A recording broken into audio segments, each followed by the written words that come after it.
नमस्कार दोस्तों, आज के इस वीडियो ब्लॉग में बात करेंगे उस मुख्यमंत्री की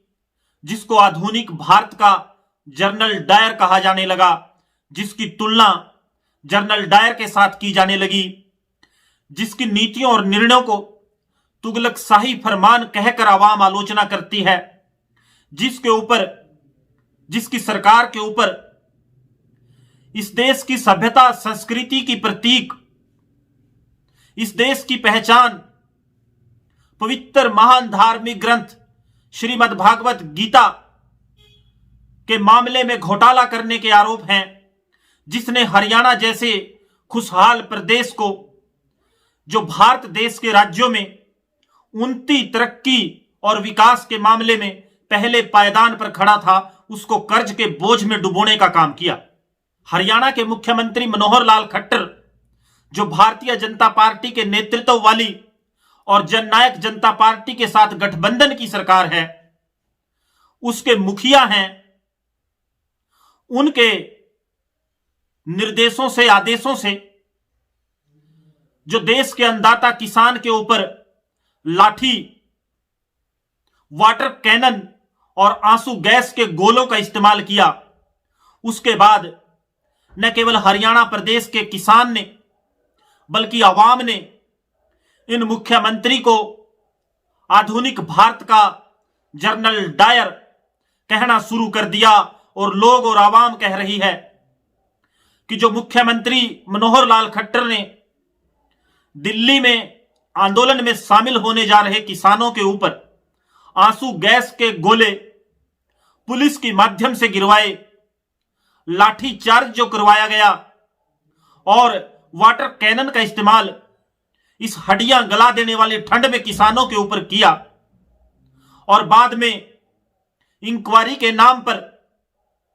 कोई जांच करने से भी मना कर दिया, तो हरियाणा के जो मुख्यमंत्री हैं वो किसानों के ऊपर हुए इस अत्याचार, इस बर्बरता के बाद आधुनिक भारत के जनरल डायर उनको अगर कहा जाए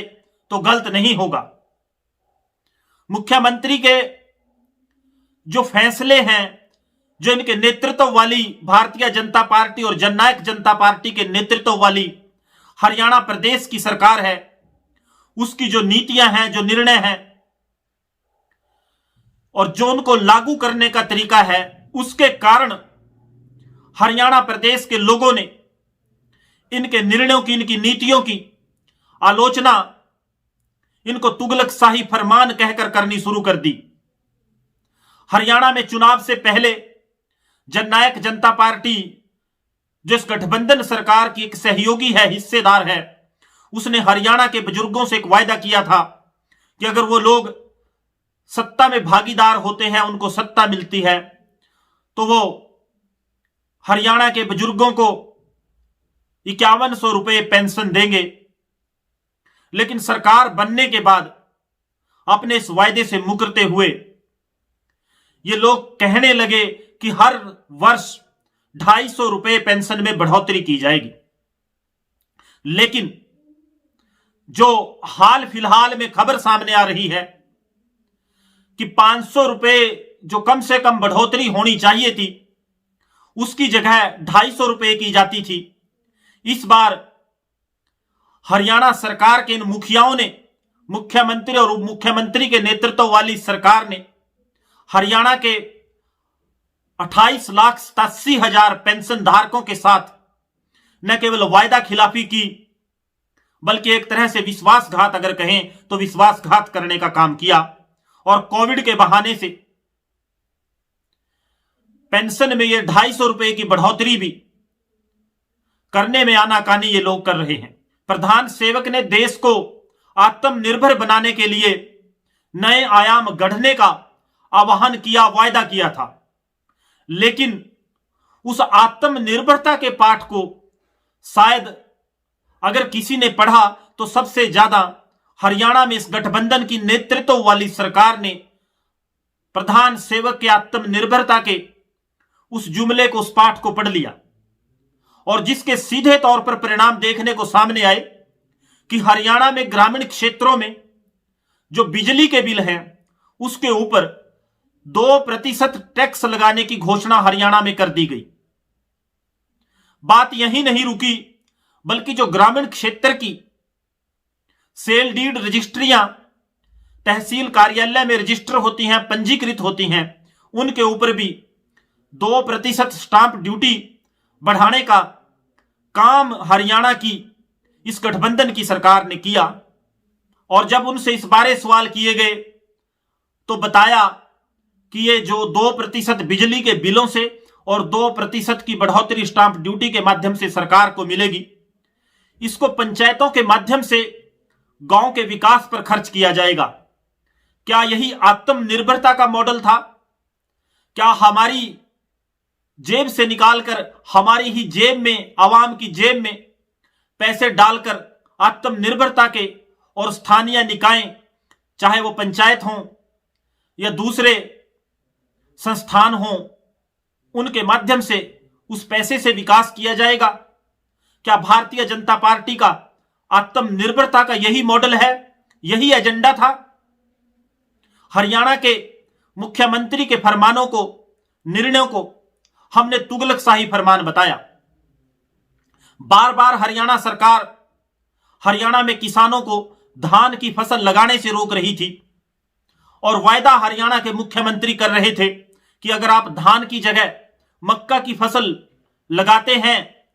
तो हरियाणा सरकार की तरफ से आपको 7,000 रुपए अनुदान में दिए जाएंगे, 7,000 रुपए की आर्थिक सहायता दी जाएगी। हरियाणा के किसानों ने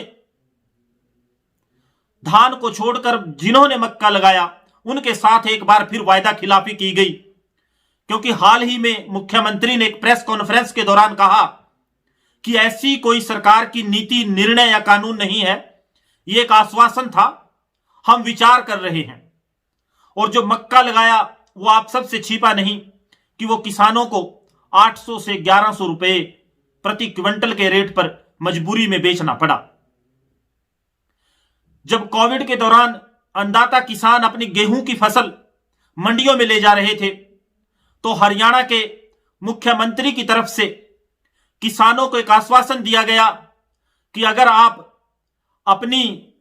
ये जो गेहूं की फसल है इसको मंडी में थोड़ा लेट लेकर आएंगे, एक समय सीमा रख दी, तो आपको 200 रुपए बोनस दिया जाएगा। लेकिन कुछ दिनों बाद न केवल अपने इस आह्वान से, इस घोषणा से पीछे हटने का काम किया, पल्ला झाड़ने का काम किया, बल्कि उन्हीं किसानों से 5-5 किलो अनाज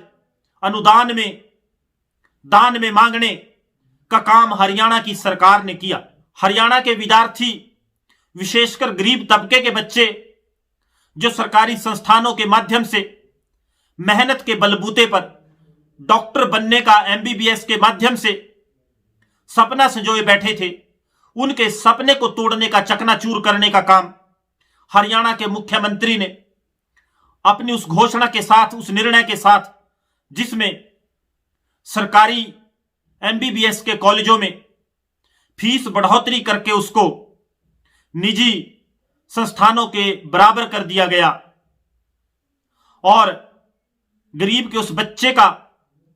जो कम पैसे में सरकारी संस्थानों के माध्यम से मेरिट के आधार पर MBBS का कोर्स कर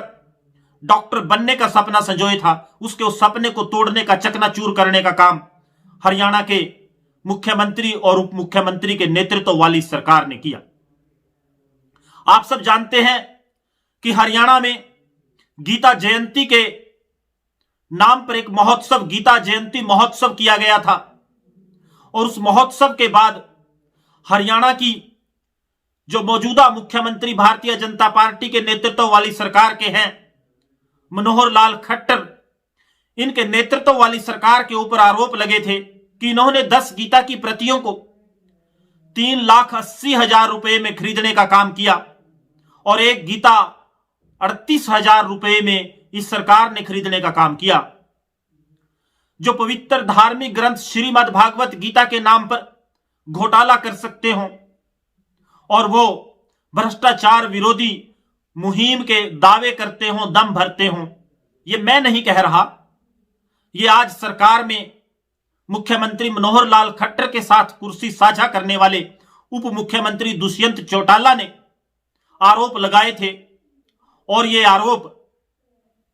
आज भी शायद उनके ट्विटर हैंडल पर मौजूद हों। इसके अलावा हरियाणा प्रदेश, जो कभी भारत के राज्यों में अग्रिम पंक्ति में विकास के मामले में, उत्थान के मामले में, सामाजिक सुरक्षा के मामले में खड़ा था, नंबर 1 होने का दावा और दंभ जो हरियाणा प्रदेश और हरियाणा प्रदेश की आवाम भरती थी, आज वो प्रदेश डेट ट्रैप, कर्ज के बोझ में दब चुका है और 2 लाख करोड़ रुपए का कर्ज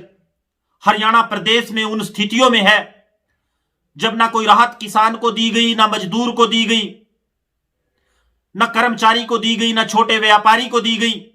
ना किसी दुकानदार को कोई राहत सरकार की तरफ से दी गई। हरियाणा की फाइनेंशियल हेल्थ ठीक नहीं है, हरियाणा का आर्थिक स्वास्थ्य ठीक नहीं है। ये मैं नहीं, कैग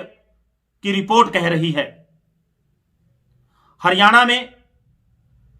ट्रांसपेरेंसी की, पारदर्शिता की कमी है, यह भी कैग की रिपोर्ट में कहा गया।